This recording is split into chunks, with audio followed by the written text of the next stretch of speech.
Mais uma rodada de Campeonato Brasileiro se aproximando, o Fluminense tá naquela briga lá em cima e o torcedor fica na cabeça. Dezão, qual é a expectativa pro Fla-Flu? Eu ouço muito essa pergunta, né? Eu escutei bastante essa pergunta ontem no direct que nós fizemos aqui. Na rua, na academia, no direct do Instagram, no e-mail, no grupo de WhatsApp. Qual a expectativa pro Fla-Flu? O Fluminense vai poupar? Afinal de contas, tem jogo da Libertadores no meio da semana, não venceu na estreia. Não vai poupar? Campeonato Brasileiro não é a prioridade. Ou será que agora vai passar a ser? Cabeça do torcedor tá muito confusa, né? Na verdade, essa última semana, o empate com o Coritiba e o empate com o Laguaira não fez bem ao torcedor do Fluminense. Tá todo mundo muito chateado, principalmente vendo outros exemplos de clubes que estão na mesma situação do que a gente. Todo mundo na mesma situação do que a gente, né, praticamente. Tirando o Bahia aí, que não tá disputando competições sul-americanas. Os clubes estão brigando lá em cima, todos eles estão em 3 competições até o final de maio. O Flamengo, por exemplo, ontem, infelizmente, venceu. Foi a Cusco, na altitude, no Peru, e venceu. E poupou jogadores. Deixou 5 jogadores de fora, preservados para poder jogarem o Fla-Flu.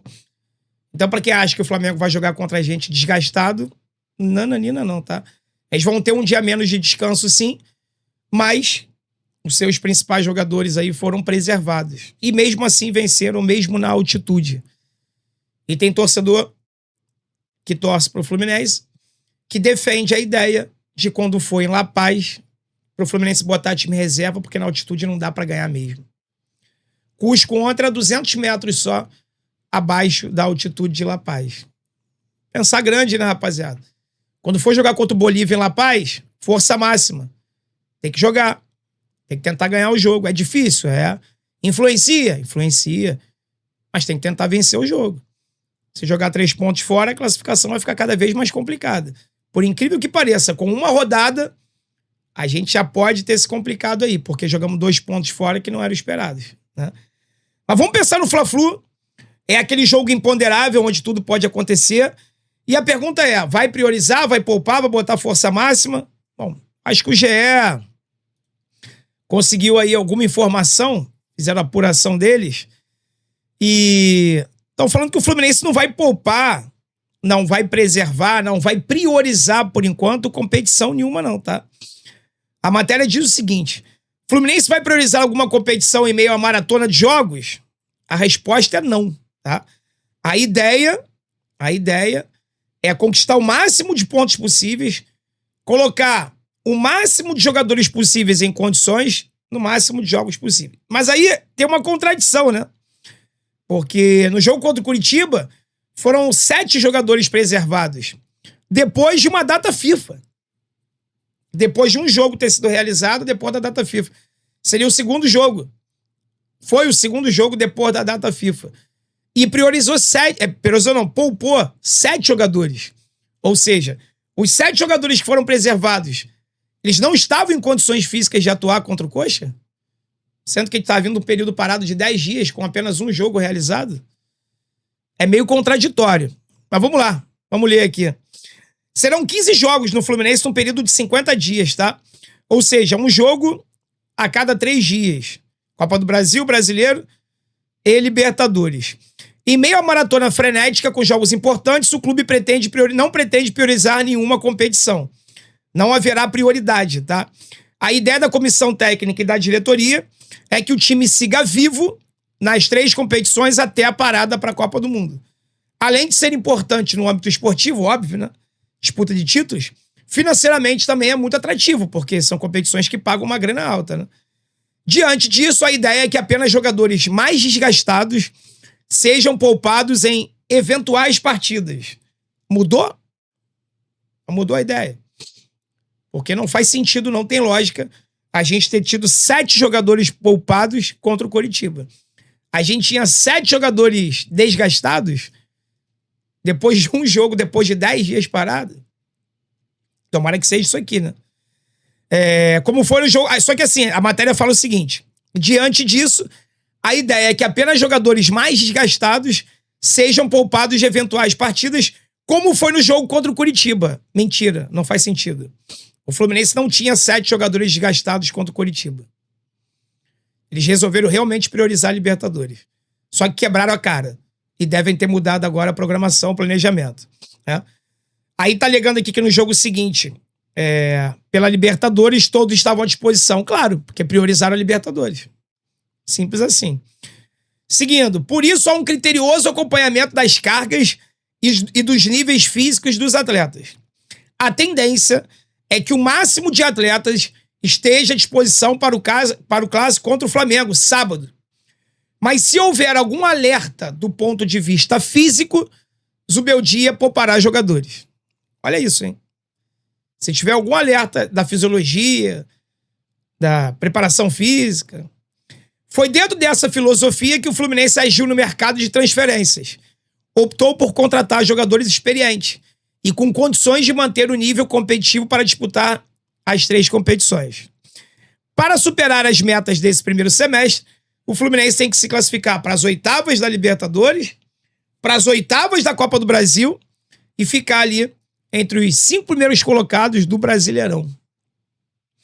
Eu falei, Campeonato Brasileiro tem que vencer o máximo de jogos possíveis. Libertadores, se classificar, de preferência em primeiro, né? No seu grupo, talvez um dos grupos mais fáceis aí da competição. Talvez não, acho que é. E na Copa do Brasil, passar pelo Operário. Então, assim, o Fluminense não tem nenhuma meta cabulosa. É fazer o básico. Agora, se repetir o que fez contra o Laguaira e contra o Coritiba, se bobear, não passa nem pelo Operário. Porque o Fluminense realmente fez jogos muito abaixo, né? E claro, sempre deixando o alerta que a arbitragem possa fazer a sua parte, né? Porque a arbitragem nos últimos 2 jogos não é choro, não. Quem tá aqui comigo sempre sabe que eu não sou de ficar me amparando e tentando encontrar muletas pros fracassos esportivos do Fluminense dentro de campo. Mas que, poxa, a gente foi prejudicado, foi, né? Já não basta o time não estar performando, os principais jogadores não estarem jogando aquilo que a gente sabe que eles podem jogar. E, além disso, a arbitragem atrapalhando, não fazendo o trabalho deles, é complicado. Engraçado é que enquanto uns clubes como o Fluminense são prejudicados, outros clubes, como o Flamengo, por exemplo, é beneficiado, né? Ontem tiveram dois lances, no mínimo, discutíveis no jogo do Flamengo lá em Cusco, contra o Cusco. Mereceu a vitória, jogou mais, correu pra caramba na altitude. Isso não vem ao caso. Agora, o Plata era pra ter sido expulso, entrou por cima, pisão no pé do cara, e aquele gol anulado até agora tá todo mundo tentando descobrir ali aonde tinha impedimento. Aonde foi o impedimento naquele gol do Cusco. Tá todo mundo até agora tentando ver, linha traçada, inclusive os jogadores do Cusco postaram nas redes sociais lá, reclamando daquele lance ali. Repito, Flamengo muito melhor, jogou pra vencer, mereceu a vitória. Mas a expulsão do Plata, por exemplo, poderia ter mudado a cara do jogo. Aquele gol do Cusco, se eu não me engano, seria o gol do empate, se eu não tô enganado. Depois, no final, o Flamengo fez o segundo gol com a Arrascaeta, mas aquele gol do Cusco ali seria o gol do empate. Também poderia ter mudado a história do jogo. O jogo é feito de fases, né? Tem várias fases dentro de uma partida. Um erro de arbitragem pode mudar a história final do jogo. Ou seja, enquanto a gente é prejudicado em 2 jogos seguidos, outros times são beneficiados. Não só o Flamengo. Palmeiras, aquele gol que foi anulado pra gente, foi dado pra eles. Eu nem acho que o árbitro errou, não, tá? Eu acho que o árbitro errou contra a gente. Eu acho que o gol do Palmeiras foi legal. Mas, assim, toda vez que tem uma discussão, um lance duvidoso, pra gente é sempre contra. Pros rivais é sempre a favor. Aí complica, né? Complica e desmotiva o torcedor de acompanhar, porque ele sabe que no final das contas, quando tiver que escolher, decidir, a decisão do árbitro, o critério dele é sempre dependendo da qual camisa ele estiver apitando, né? Aí fica muito complicado. Mas eu não quero me pegar nesse negócio de arbitragem, não. Vamos focar na performance do Fluminense dentro de campo, que não tá legal. Se a gente estivesse jogando o supra-sumo do nosso futebol e a arbitragem estivesse prejudicando, eu seria o primeiro a gritar, berrar aqui todo dia. Mas não é o caso, né, cara? Não é o caso. Assim, vamos fazer a nossa parte e, claro, paralelamente a isso, cobrando aí que a arbitragem seja justa e isenta. Só isso que eu quero. Mais nada. Tá bom? Obrigado você que chegou até aqui. Se não tiver deixado o like, deixa o like, se inscreva no canal e a gente se encontra em breve. Tamo junto, rapaziada. Forte abraço. Saudações tricolores.